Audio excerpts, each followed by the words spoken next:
కూర్చోవాలన్న sir నిజాలు చెప్పాల్సిన బాధ్యత మా మీద ఉన్నది. అధ్యక్ష వారు చెప్పారు నిన్న మేము 2 గ్యారంటీలు అందులో చెప్పినారు. ఏది గవర్నర్ గారి ప్రసంగంలో 2 గ్యారంటీలు ఆల్రెడీ అమలు చేసినామన్నారు. అధ్యక్ష ఇది అధ్యక్ష వాళ్ళు ఇచ్చిన 6 గ్యారంటీలు ఇవి. ఇక్కడ కూర్చున్న ముఖ్యమంత్రి గారు సంతకం పెట్టినరు, ఉప ముఖ్యమంత్రి గారు కూడా సంతకం పెట్టినరు. 6లో 2 అమలైపోయినాయి అన్నారు. అధ్యక్ష ఏంది అధ్యక్ష మహాలక్ష్మిలో ఏం చెప్పినరు? ప్రతి నెల మహిళలకు 2500 రూపాయలు, 500 రూపాయలకే సిలిండరు, ఉచిత బస్సు ప్రయాణం. అదేవిధంగా చేయూత అని ఇంకోటి ఉంది అధ్యక్ష, 4000 రూపాయల నెలవారీ పెన్షన్. అదేవిధంగా 10 లక్షల రాజీవ్ ఆరోగ్యశ్రీ. బయటనేమో పోస్టర్లు వేసుకున్నారు. 2 రోజుల్లోనే 2 గ్యారంటీలు చేసినాం. అధ్యక్ష ఏం చేసింది అధ్యక్ష?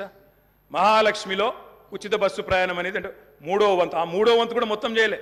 సూపర్ లగ్జరీ కూడా ఫ్రీ అని పెట్టిండ్రు ఇచ్చినప్పుడు గ్యారంటీ కార్డుల మీద. ఇచ్చింది మాత్రం ఈరోజు పల్లె వెలుగు, సిటీ బస్సులు, ఆర్డినరీ బస్సులు, ఎక్స్ప్రెస్ బస్సులు తప్ప లగ్జరీ లేదు, గరుడ లేదు. అధ్యక్ష ఇంకోటి మరి నేను అడుగుతా ఉన్న రాష్ట్రంలోని మహిళలందరి తరపున ఎవరైతే మీకు ఓటేసినారో వారందరి తరపున, ఓటు వేయని వారి తరపున కూడా అధ్యక్ష ఈ 2500 రూపాయలు మహిళలకు ఇచ్చే కార్యక్రమం, రాష్ట్రంలోని మహాలక్ష్మి కార్యక్రమం 1.5 కోటి ఆడబిడ్డలు ఎదురు చూస్తూ ఉన్నారు. 1.5 కోటి మంది ఆడబిడ్డలు ఎదురు చూస్తూ ఉన్నారు. మా ఖాతాల్లో 2500 రూపాయలు ఎప్పటి నుంచి పడతాయి? 100 రోజుల్లో పూర్తి చేస్తామన్నారు.